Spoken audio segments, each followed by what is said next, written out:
Welcome to ನಿಸರ್ಗ ಕನಿಕ್ಷ YouTube channel. August 16ನೇ ತಾರೀಕು ನಾಗರ ಪಂಚಮಿ ಇರೋದು ಎಲ್ಲರಿಗೂ ಗೊತ್ತೇ ಇದೆ. ಆದರೆ ನಾಗರ ಪಂಚಮಿ ದಿನ ಈ 3 ತಪ್ಪನ್ನು ಮಾಡಲೇಬಾರದು. ಯಾವುದು ಎಂದರೆ, ನಂಬರ್ 1, ಈ ದಿನ ರೊಟ್ಟಿ ಅಂಚನ್ನು ಉಪಯೋಗಿಸೋದನ್ನು ನಿಷೇಧ ಮಾಡಲಾಗಿದೆ. ನಂಬರ್ 2, ಈ ದಿನ ಚಾಕು ಕತ್ತರಿ ಬಳಸೋದು ಒಳ್ಳೆಯದಲ್ಲ.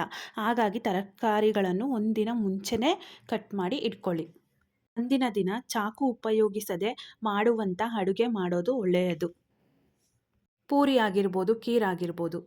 ನಂಬರ್ 3, ನಾಗರ ಪಂಚಮಿಯಂದು ನೆಲ ತೊಡುವುದು, ನೆಲವನ್ನು ಅಗೆಯುವುದು ನಿಷೇಧ ಮಾಡಲಾಗಿದೆ. ಆ ದಿನ ಸೂಜಿ ದಾರವನ್ನು ಬಳಸಬಾರದು. ಹಸಿ ಹಾಲನ್ನು ನಾಗದೇವತೆಗೆ ಸ್ವಚ್ಛ ಮನಸ್ಸಿನಿಂದ ಅರ್ಪಿಸಿ. ಉತ್ತರ ಭಾರತದಲ್ಲಿ ರಾಖಿ ಹಬ್ಬ ಹೇಗೋ ಆ ಥರನೇ ನಮ್ಮ ಕಡೆ ನಾಗರ ಪಂಚಮಿಯನ್ನು ನಾವು ಆಚರಿಸ್ತೇವೆ.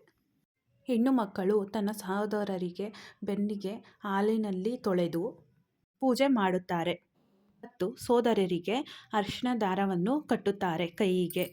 ನಾಗಪಂಚಮಿಗೆ ಬೇಕಾಗುವ ಸಾಮಗ್ರಿಗಳು: ಅರಿಶಿನ, ಕುಂಕುಮ, ಗಂಧ, ಅಕ್ಷತೆ ಮತ್ತು ಹೂವುಗಳು. ನಾಗದೇವತೆಗೆ ಅಭಿಷೇಕ ಮಾಡಲು ಹಸು ಹಾಲು ಬೇಕು. ನೈವೇದ್ಯಕ್ಕೆ ತಯಾರಿಸಿದ ತಂಬಿಟ್ಟು, ಕಡಲು ಹಾಗೂ ಹಣ್ಣುಗಳು ಬೇಕು. ದೀಪಕ್ಕೆ ಎಣ್ಣೆ ಅಥವಾ ತುಪ್ಪ, ಬತ್ತಿ ಮತ್ತು ಕರ್ಪೂರ ಬೇಕು. ಪೂಜಾ ಸಾಮಗ್ರಿಗಳು: ಇಡಲು ತಟ್ಟೆ ಮತ್ತು ವಿಳೆದೆಲೆ, ಅಡಿಕೆ. ಇವೆಲ್ಲ ನಾಗರ ಪಂಚಮಿಗೆ ಪೂಜೆಗೆ ಬೇಕಾಗಿರುವ ಸಾಮಗ್ರಿಗಳು. ಎಲ್ಲರಿಗೂ ನಾಗಪಂಚಮಿಯ ಹಬ್ಬದ ಶುಭಾಶಯಗಳು. ಪಂಚಮಿ ಹಬ್ಬ